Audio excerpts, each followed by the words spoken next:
हम सीखेंगे भाग बनाना, वो भी आसानी से और बेसिक से सीखेंगे। तो देखिए 8 के टेबल में 12 हमें क्या आती है, 8 के टेबल पढ़ने में 12, 8 के 8, 8 दूनी 16, 12 तो नहीं मिली हमें।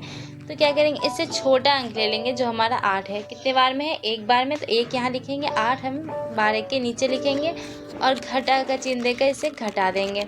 12 में से 8 गया तो हमारा 4। अब ये सामने से एक हम अंक यहाँ पे लिख देंगे। 8 के टेबल में 44 भी नहीं मिलती है, 45 आएगा 5 बार में, क्योंकि जब ना मिले तो हमें छोटा सा अंक लेना है। अगर हम इसे माइनस कर दें तो हमारा मिलेगा 4। अब हम यहाँ से 6 ले लेंगे। तो 8 के टेबल में 40 5 बार में, इसे हम घटा देंगे तो हमें मिलेगा 6। अब हम यहाँ से 5 ले लेते हैं। तो 8 के टेबल में 65 से छोटा क्या है, तो 65 से छोटा है 64।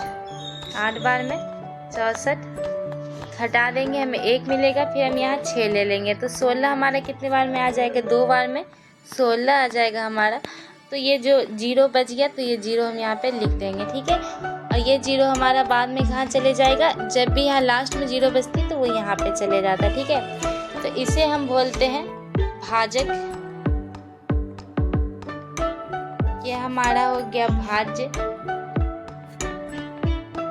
ये हमारा हो जाएगा आपका भागफल। और यहाँ पे जो बचेगी वो शेषफल होगा। फिलहाल तो यहाँ पे कुछ खास बचा ही नहीं है, क्योंकि ठीक है, ये 0 जो बची है वो हमें भागफल में डालनी है। अब हम कुछ नया मैथ लेते हैं, सीखेंगे। तो देखिए 5 के टेबल में 9 हमें मिलेगा, नहीं मिलेगा, इससे छोटा आ जाएगा 5 एक बार में। 9 में से 5 गया तो 4। अब हम 6 यहाँ पे उतार लेंगे।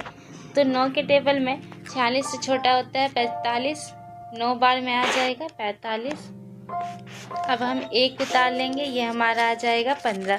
तो 3 बार में हमारा 15 आ जाता है,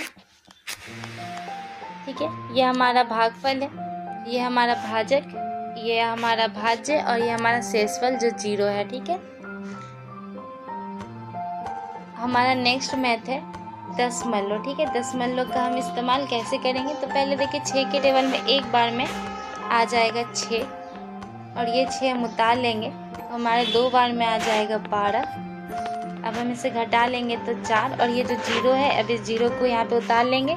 0 से 40 से छोटा क्या आ जाएगा 6 के टेबल में 36, इसे भी हम घटा लेंगे। 36, 40 में से 36 गया तो 4 बचेगा। अब हम ये 8 उतार लेंगे। 48 कितने बार में आता है, 6 बार में। 8 बार में हमारा 48 आ जाएगा। यह हमारा क्या हो जाएगा, कट जाएगा और ये 0 बच जाएगी। जो 0 लास्ट में बचती है वो भागफल में जुड़ जाती है, ठीक है। अब दशमलव कितने अंक के बाद है, 2 अंक के बाद है, तो यहाँ भी 2 अंक के बाद दशमलव लगा दीजिए, हमारा आंसर आ जाएगा। 50 को कैसे हम भागा कर सकते हैं, तो 5 के टेबल में 35 हमारा 7 बार में आता है, तो हम इसे कट कर देंगे।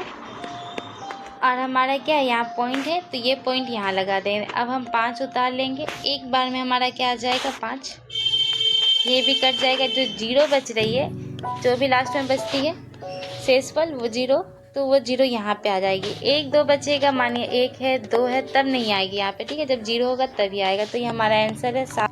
या बटे में दिया हो जैसे 7/4, तो इसे हम कैसे बनाएंगे, तो हम क्या करेंगे कि देखिए ये जो हमारा 7/4 है ना, तो ये जो नीचे वाला है वो हम यहाँ पे लिख देंगे। ये हमारा हो जाएगा क्या, भाजक, और ये 7 भाज्य बन जाएगा। अब इसे हम भागा कर देंगे। तो 7 के टेबल में, 4 के टेबल में 7 तो नहीं आएगी, पर इससे छोटा 4 ही मिलेगा एक बार में। घटा देंगे, हमारा 3 मिलेगा। अब 4 से भी छोटा 3 हो गया तो हम दशमलव लेकर यहाँ 0 लिख देंगे। अब हमारा क्या आएगा, 7 बार में 28। अब यहाँ 2 बचेगा। फिर हम इसे क्या करेंगे, 4 के टेबल में देखिएगा तो 5 बार में हमें मिल जाता है, ठीक है। तो ये कट गया हमारा, तो ये आंसर हमारा कितना आया, 7.75। ओके, 14/28। तो इसे हम कट कर लें, छोटा कर देंगे। ये कितना आ जाएगा, 7 के टेबल में 2 बार में, और ये 7 के टेबल में 4 बार में, फिर 2 के टेबल में 1 बार में, और ये 2 बार में। तो हमारा छोटा सा बनकर क्या आया, 1/2। अब इससे भागा करेंगे, तो 2 से हम 1 को भागा कर देंगे। तो देखिए देखिए 2 से 1 क्या हो गया, 1 छोटा हो गया तो ये जाएगा नहीं, तो दशमलव इस बार हमें पहले लेना होगा। दशमलव का मतलब 1 0। अब ये 5 बार में हमारा आ जाएगा, ठीक है।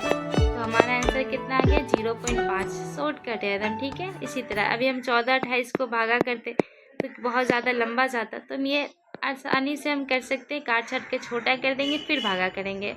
ओके।